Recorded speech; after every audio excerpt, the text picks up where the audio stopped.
আসসালামু আলাইকুম রহমতুল্লাহি ওয়া বারাকাতুহু। সম্মানিত দর্শক শ্রোতা, দিনী ভাই ও বোনেরা, আশা করি মহান আল্লাহ তাআলা আমাদের সবাইকে অনেক অনেক ভালো রেখেছেন, সুস্থ রেখেছেন। আলহামদুলিল্লাহ, আল্লাহ তাআলার দরবারে লাখো কোটি শুকরিয়া যে মহান আল্লাহ তাআলা আমাদেরকে শারীরিক মানসিকভাবে সুস্থ রেখেছেন, হায়াতের জীবন দান করেছেন, সৃষ্টি শ্রেষ্ঠ জীব আশরাফুল মাখলুকাত হিসেবে পাঠিয়েছেন এবং শ্রেষ্ঠ নবীর শ্রেষ্ঠ উম্মত হিসেবে দুনিয়াতে পাঠিয়েছেন। শুধু তাই নয়, যেই মহান আল্লাহ তাআলা আমাদেরকে রজব পর্যন্ত হায়াতকে বাড়িয়ে দিয়েছেন, সে আল্লাহ তাআলার দরবারে শুকরিয়া আদায় করছে আলহামদুলিল্লাহ। এবং লাখো কোটি দরুদ সেই রাসূলের উপর, যেই রাসূলকে সৃষ্টি করে মহান আল্লাহ তাআলা এই উম্মতের মর্যাদা বহুগুণে বাড়িয়ে দিয়েছেন, যিনি ছিলেন সাইয়্যিদুল মুরসালিন, খাতামান নাবিয়িন, রাহমাতাল লিল আলামিন, এবং যার আলোয় আলোকিত হয়েছে সারা বিশ্ব এবং যার আলোয় আলোকিত হয়েছে আইয়ামে জাহিলিয়াতের যুগ, সেই রাসূলের উপর দরুদ পাঠ করছি সাল্লাল্লাহু আলাইহি ওয়াসাল্লাম। সম্মানিত দর্শক শ্রোতা, দিনী ভাই ও বোনেরা, আমরা ফাদালে কোরআন থেকে অর্থাৎ কোরআন মাজিদের বাংলা অনুবাদ এবং সংক্ষিপ্ত ব্যাখ্যা জানার চেষ্টা করছি। যেহেতু আমাদের মাতৃভাষা বাংলা, স্বাভাবিকভাবে আমরা আরবি ভাষাগুলো সঠিকভাবে বুঝি না। কিন্তু যেহেতু মহান আল্লাহ তাআলা কোরআন মাজিদ আরবি ভাষায় নাজিল করেছেন, এই জন্য আল্লাহ তাআলা কোরআন মাজিদ আমাদেরকে কী কী মেসেজ দিচ্ছেন বা আমাদের কী কী এইভাবে জানাতে চাচ্ছেন, এই বিষয়গুলো আমরা সেইভাবে জানতে পারছি না। যেহেতু জানি না, এই জন্য আমাদের প্রত্যেকের উচিত যে এই বাংলা অনুবাদগুলো বলে নিজেরা দেখা, নিজেরা পড়া এবং যেখানে এইগুলো আলোচনা হয় সেই আলোচনাগুলো আমাদের শোনার চেষ্টা করা। সম্মানিত দর্শক শ্রোতা, দিনী ভাই ও বোনেরা, আমাদের প্রিয় নবী হযরত মুহাম্মদ সাল্লাল্লাহু আলাইহি ওয়াসাল্লাম হাদিসের মধ্যে স্পষ্টভাবে বর্ণনা করে গেছেন, আমি দুইটা জিনিস তোমাদের মধ্যে রেখে যাচ্ছি, যদি তোমরা পরিপূর্ণভাবে আঁকড়ে ধরতে পারো তোমরা নাজাত পাবে এবং তোমরা সফল কাম হবে। আর সেই দুইটা জিনিস হলো আল্লাহ তাআলার কালামুল্লাহ অর্থাৎ কোরআন শরীফ এবং আল্লাহ রাসূলের সুন্নাত অর্থাৎ হাদিস। এই পার্থিব জীবন খুবই ক্ষণস্থায়ী এবং আখিরাত চিরস্থায়ী এবং মৃত্যু সুনিশ্চিত, এবং আমাদের হায়াতের জীবন হলে খুবই সীমিত। আল্লাহ তাআলা কোরআন মধ্যে বিভিন্ন জায়গায় ইরশাদ করেছেন যে এই মানুষের যে হায়াতের জীবন খুবই খুবই অল্প, এবং এই পার্থিব জীবন অর্থাৎ দুনিয়ার জীবন খুবই ক্ষণস্থায়ী এবং আখিরাত চিরস্থায়ী। আর আমরা কবরের যাত্রী বলে, কবরের বাসিন্দা হব আমরা বলে, মৃত্যু আমাদের জন্য কি অবধারিত। এই জন্য আমাদের একেবারেই উত্তম গন্তব্যস্থল বলে আখিরাত অর্থাৎ কবর। দুনিয়াটা আমরা একটা মুসাফিরের মতো, আজ আসি তো কাল থাকবো না। দেখেন, একজন ভাই যখন প্রবাসে জীবনযাপন করে অর্থাৎ দেশ থেকে যখন বিদেশে এইভাবে সে গমন করে বলে, সে যখন টাকা পয়সা অর্থ ইত্যাদি ইত্যাদি কামায়, তখন সে কিন্তু সেটা বিদেশে রাখে না, সে কিন্তু দেশে পাঠিয়ে দেয়, ট্রান্সফার করে। কারণ সে জানে যে একটা নির্দিষ্ট সময়ের পরে আমাকে এখান থেকে আমাকে আবার দেশে ফেরত যেতে হবে। এই জন্য সে যত অর্থ সম্পদ ইত্যাদি ইত্যাদি কামাই করে সে এইভাবে দেশে পাঠায় এবং দেশে সে কিছু একটা করার চেষ্টা করে। অনুরূপভাবে এভাবে দুনিয়াতে আমরা এসেছি বলে, দুনিয়াতে আমরা একটা মুসাফিরখানা। আমরা জানি সকলেই আমরা মুসলমান, আল্লাহ তাআলার গোলাম, যারা আল্লাহ তাআলার মুমিন বান্দা, আমরা সকলেই বিশ্বাস করি যে দুনিয়া থেকে আমাদের আখিরাতে ট্রান্সফার হতে হবে এবং সেখানে যে যাওয়া হবে সেখান থেকে আর ফেরত আসার কোনো সম্ভব নাই, আর সেখানে থাকতে হবে অনন্তকাল।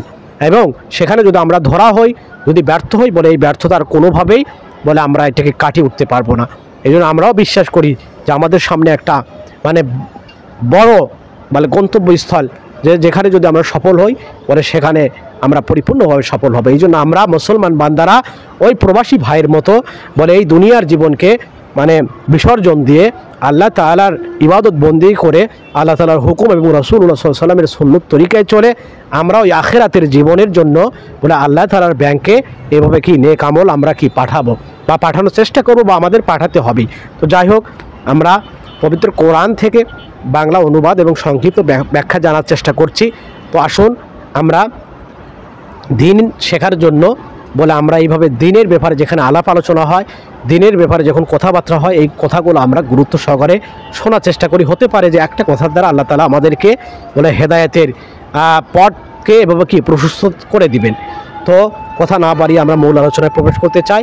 তো আজকে আমাদের সূরা আল বাকারার থেকে এভাবে আলোচনা হবে। তো চলো কথা না বাড়িয়ে আমরা মূল আলোচনার মধ্যে প্রবেশ করি।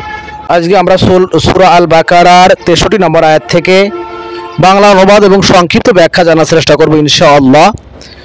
আউযু বিল্লাহি মিনাশ শাইতানির রাজীম। বিসমিল্লাহির রাহমানির রহিম। وَإِذْ أَخَذْنَا مِيثَاقَكُمْ وَرَفَعْنَا فَوْقَكُمُ الطُّورَ খুযু মা আতাইনাকুম বিকুওয়াতিন ওয়াজকুরু মা ফিহি লাআল্লাকুম তাত্তাকুন।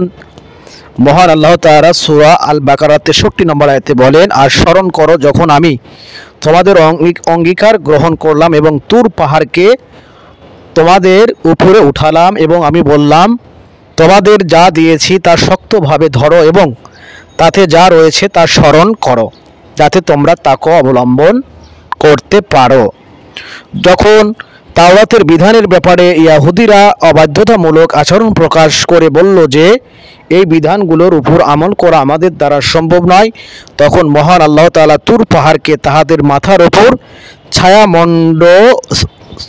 ছায়ামণ্ডপের মতো তুলে ধরলেন, ফলে ভয়ে তারা আমল করার অঙ্গীকার করল। তো সূরা আল বাকারার 63 নম্বর আয়াতে মহান আল্লাহ তাআলা মূসা আলাইহিস সালামের কওম সম্পর্কে বর্ণনা করেছেন। আল্লাহ তাআলা 64 নম্বর আয়াতে বলেন, সুম্মা তাওয়াল্লাইতুম মিন বাদি যালিকা ফালাউলা ফাদলুল্লাহি আলাইকুম ওয়া রাহমাতুহু লাকুনতুম মিনাল খাসিরিন। অর্থাৎ অতঃপর তোমরা এসবের পর বিমুখ হয়ে ফিরে গেলে, আর যদি তোমাদের উপর আল্লাহর অনুগ্রহ ও রহমত না হতো তোমরা অবশ্যই ক্ষতিগ্রস্তদের অন্তর্ভুক্ত হতে। মহান আল্লাহ তাআলা 65 নম্বর আয়াতে বলেন, ওয়ালাকাদ আলিমতুমুল্লাযীনা তাদাউ মিনকুম ফিস সাবতি ফাকুলনা লাকুম কুনু কিরাদাতান খাসিন। আর তোমাদের মধ্যে যারা শনিবারের ব্যাপারে সীমা লঙ্ঘন করেছিল তাদেরকে অবশ্যই তোমরা জানো, অতঃপর আমি তাদেরকে বললাম তোমরা নিকৃষ্ট বানর হয়ে যাও। শনিবারের দিন ইয়াহুদীদেরকে মাছ ধরতে এবং অন্যান্য যে কোনো পার্থিব কাজ করতে নিষেধ করা হয়েছিল, কিন্তু তারা একটি বাহানা বানিয়ে আল্লাহর নির্দেশকে লঙ্ঘন করল। শনিবারের দিন পরীক্ষা স্বরূপ মাছ সংখ্যায় অনেক বেশি আসতো, তারা খাল কেটে নিল, তাতে মাছগুলো আটকে পড়ে যেত এবং পরদিন রবিবারে সেগুলো ধরে নিত। এখানে মহান আল্লাহ তাআলা হযরত মূসা আলাইহিস সালামের কওমের ঘটনা বিস্তারিতভাবে উল্লেখ করেছেন। মহান আল্লাহ তাআলার পক্ষ থেকে তাদেরকে শনিবারে মাছ ধরার বিশেষভাবে নিষিদ্ধ ছিল, কিন্তু তারা এই দিনে মাছ ধরে আল্লাহ তাআলার সীমা লঙ্ঘন করে, যার ফলে তারা ঘৃণিত বানর হয়ে যায়। মহান আল্লাহ তাআলা এই ঘৃণিত কাজের কারণে, এই অবাধ্যতার কারণে, আল্লাহ তাআলার হুকুমকে অমান্য করার কারণে আল্লাহ তাআলা তাদেরকে বানরের রূপ দান করেন। 66 নম্বর আয়াতে বলেন, ফাজাআলনাহা নাকালাল লিমা বাইনা ইয়াদাইহা ওয়া মা খালফাহা ওয়া মাউইযাতাল লিল মুত্তাকিন। আর আমি একে বানিয়েছি দৃষ্টান্ত সে সময়ের এবং পরবর্তী জনপদ সমূহের জন্য এবং মুক্তাদিদের জন্য উপদেশ। অর্থাৎ এই যে ঘটনা, এই ঘটনা মহান আল্লাহ তাআলা একটা দৃষ্টান্ত হিসেবে প্রতিস্থাপন করেছেন সেই সময়ের জন্য এবং পরবর্তী জনপদ সময়ের জন্য, অর্থাৎ পরবর্তী জেনারেশনের জন্য, এবং যারা মুত্তাকি অর্থাৎ আল্লাহ ভীরু এবং আল্লাহ তাআলার নৈকট্যশীল বান্দা, তো তাদের জন্য এটা একটা উপদেশ, নসিহত।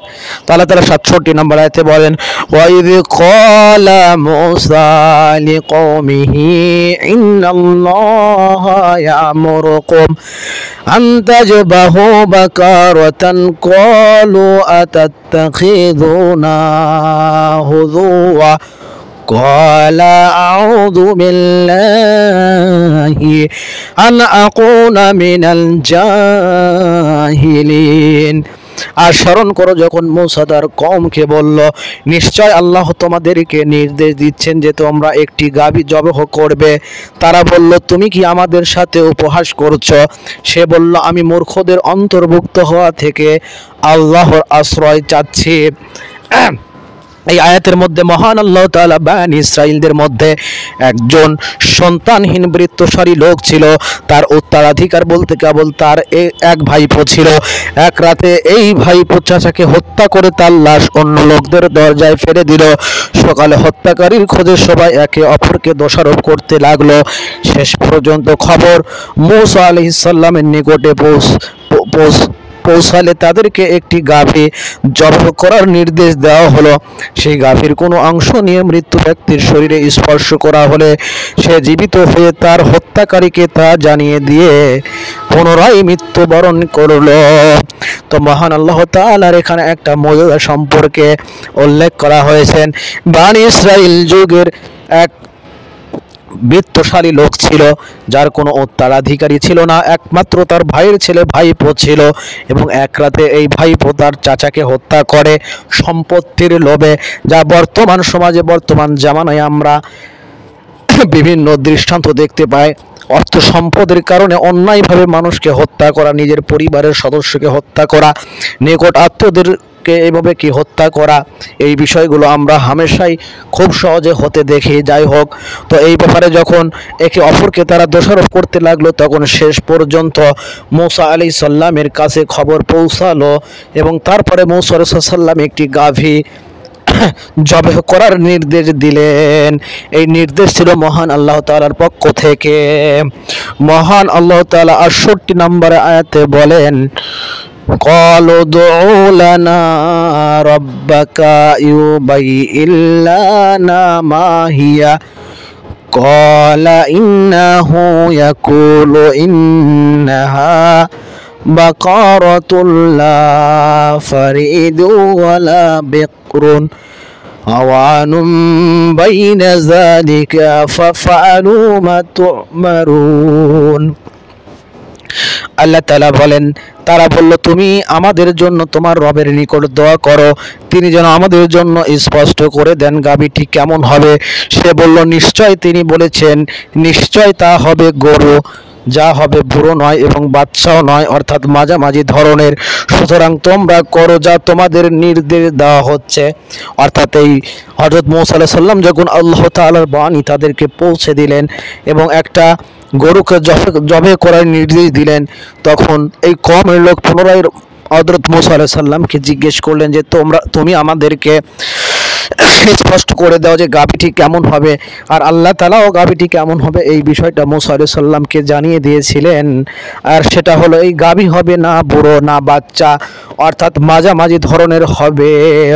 আল্লাহ তাআলা ৬৯ নম্বর আয়াতে বলেন, قالوا ادع لنا ربك يبين لنا ما لونها قال إنه يقول إنها بقرة صفراء فقيع لونها تسر الناظرين। তারা বলল, তুমি আমাদের জন্য তোমার রবের নিকট দোয়া করো, তিনি যেন আমাদের স্পষ্ট করে দেন তার রং কেমন হবে। সে বলল, নিশ্চয় তিনি বলেছেন, নিশ্চয় তা হবে হলুদ রঙের গাভী, তার রং উজ্জ্বল, দর্শকদেরকে যা আনন্দ দিবে। এবং এই কওম হযরত মূসা আলাইহিস সালামকে জিজ্ঞেস করলেন যে এটাও স্পষ্ট করে দাও যে সেই গাভীর রং কি হবে। তো হযরত মূসা আলাইহিস সালাম বললেন, এই গাভীর রং হবে হলুদ এবং তার রং উজ্জ্বল হবে এবং যা দর্শকদেরকে আনন্দ দিবে। ৭০ নম্বর আয়াতে মহান আল্লাহ তাআলা বলেন, قالوا ادع لنا ربك يبين لنا ما هي إن البقرة تشابه علينا وإنا ইনশাআল্লাহু লামুহতাদুন। তারা বলল, তুমি আমাদের জন্য তোমার রবের নিকট দোয়া করো, তিনি যেন আমাদের জন্য স্পষ্ট করে দেন তা কেমন। নিশ্চয় গরুটি আমাদের জন্য সন্দেহপূর্ণ হয়ে গিয়েছে, আর নিশ্চয় আমরা আল্লাহ চাহে তো পথ প্রাপ্ত হব। 71 নম্বর আয়াত আল্লাহ তাআলা বলেন, ক্বালা ইন্নাহু ইয়াকুলু ইন্নাহা বাকারাতুন লা যালুলুন তুশিরুল আরদা ওয়া লা তাসকিল হারশা মুসাল্লামাতুল লা শিয়াতা ফিহা قالوا لأنا جئت بالحق فجابهوها وما كادوا يفعلون। সে বলল, নিশ্চয় তিনি বলেছেন, নিশ্চয় তা এমন গাভী যা ব্যবহৃত হয়নি জমি চাষ করায় আর না খেতে পানি দেওয়ায়, সুস্থ জাতে কোনো ক্ষতি নেই। তারা বলল, এখন তুমি সত্য নিয়ে এসেছ। অতঃপর তারা তা জবাই করলো, অথচ তারা তা করার ছিল না। অর্থাৎ এই আয়াতে এই গাভীটা কেমন হবে এই ব্যাপারে আরো বিস্তারিতভাবে উল্লেখ করা হয়েছে যে এই গাভীটা এমন হবে যার দ্বারা জমি চাষ করানো হয় নাই, যার দ্বারা খেতেও পানি দেওয়া হয় নাই, যা সুস্থ হবে এবং কোনো ক্ষত থাকবে না। 72 নম্বর আয়াতে আল্লাহ তাআলা বলেন, ওয়াইদ কাতালতুম নাফসান ফাদারাতুম ফিহা আল্লাহু মুখরিজুম মা কুনতুম তাখতুমুন। আর স্মরণ করো যখন তোমরা একজনকে হত্যা করলে, অতঃপর সে ব্যাপারে একে অপরকে দোষারোপ করলে, আর আল্লাহ প্রকাশ করে দিলেন তোমরা যা গোপনে করেছিলে। এটাও হত্যা সম্পর্কীয় সেই ঘটনাই যার কারণে বনী ইসরাঈলকে গাভী জবাই করার নির্দেশ দেওয়া হয়েছিল এবং এইভাবেই আল্লাহ সেই হত্যার রহস্য উদ্ঘাটন করেছিলেন। অথচ ওই হত্যা রাতের অন্ধকারে লোকচক্ষুর অন্তরালে হয়েছিল। অর্থাৎ নেকি বা বদি তোমরা যতই সংগঠনে করো না কেন তা আল্লাহর জ্ঞান বহির্ভূত নয়। অর্থাৎ আল্লাহ তাআলার কাছে কোনো কিছু গোপন নয়, অজানা নয় এবং তিনি তা প্রকাশ করার শক্তিও রাখেন। কাজেই প্রকাশ্যে ও অপ্রকাশ্যে সব সময় এবং সর্বত্র ভালো কাজই করো, যাতে কোনো সময় যদি সেই কাজ প্রকাশ হয়ে যায় এবং লোকে জানাজানিও হয় তাহলে যেন তোমাদেরকে লজ্জিত হতে না হয়, বরং তাতে যেন তোমাদের মর্যাদা এবং সম্মান বৃদ্ধি লাভ করে। আর পাপের কাজ যতই গোপনে করা হোক না কেন তা প্রকাশ হওয়ার সম্ভাবনা থাকে এবং তাতে মানুষ নিন্দিত, লজ্জিত এবং লাঞ্ছিত হয়ে থাকে। তো মহান আল্লাহ তাআলা 73 নম্বর আয়াতের মধ্যেও বনী ইসরাঈলের হত্যা সম্পর্কিত কিছু বিষয় এইভাবে উল্লেখ করেছেন। মূলত আমরা এই সকল আয়াত থেকে জানতে পারি যে বনী ইসরাঈলের ইয়াহুদিরা আসলে স্পষ্টতভাবেই তারা আল্লাহ তাআলার বিভিন্নভাবে বিরুদ্ধ আচরণ করেছে, আল্লাহ তাআলার হুকুমকে তারা বিভিন্নভাবে অবমাননা করেছে, যার পরিপ্রেক্ষিতে তাদেরকে মহান আল্লাহ তাআলা অনেক সময় অনেক শাস্তির সম্মুখীনও করেছেন। তো যাই হোক, এই সকল বিষয় থেকে আমাদের শিক্ষা নিতে হবে, তা হলো যে আল্লাহ তাআলা আসলে সব কিছু দেখনেওয়ালা, করনেওয়ালা, জাননেওয়ালা এবং সব কিছু তার দৃষ্টির মধ্যেই আছে। আমরা প্রকাশ্যে করি, অপ্রকাশ্যে করি, দিনের আলোতে করি, রাতের অন্ধকারে করি, কোনো অট্টালিকায় করি, অন্ধকার আবদ্ধ ঘরের মধ্যে করি, অথবা পাহাড়ের চূড়াই করি, সব কিছু মহান আল্লাহ তাআলার কাছে সমান। এই জন্য আমাদের এমন কোনো কাজ করা উচিত নয় যেটা মানুষের মধ্যে প্রকাশ পেলে আমাদের সম্মানের হানি হয়, ইজ্জতের হানি হয়, এবং এমন কাজ করা উচিত যার দ্বারা আমাদের সম্মান, ইজ্জত এইভাবে আল্লাহ তাআলা বাড়িয়ে দেন। তো যাই হোক, যেই বিষয়গুলো আলোচনা করা হলো মহান আল্লাহ তাআলা আমি সব প্রত্যেককে আমল করার তৌফিক দান করুক, আমিন। ভিডিওটি অবশ্যই শেয়ার করার অনুরোধ রইল। সবাইকে অসংখ্য ধন্যবাদ। আসসালামু আলাইকুম ওয়া রাহমাতুল্লাহি ওয়া বারাকাতুহু।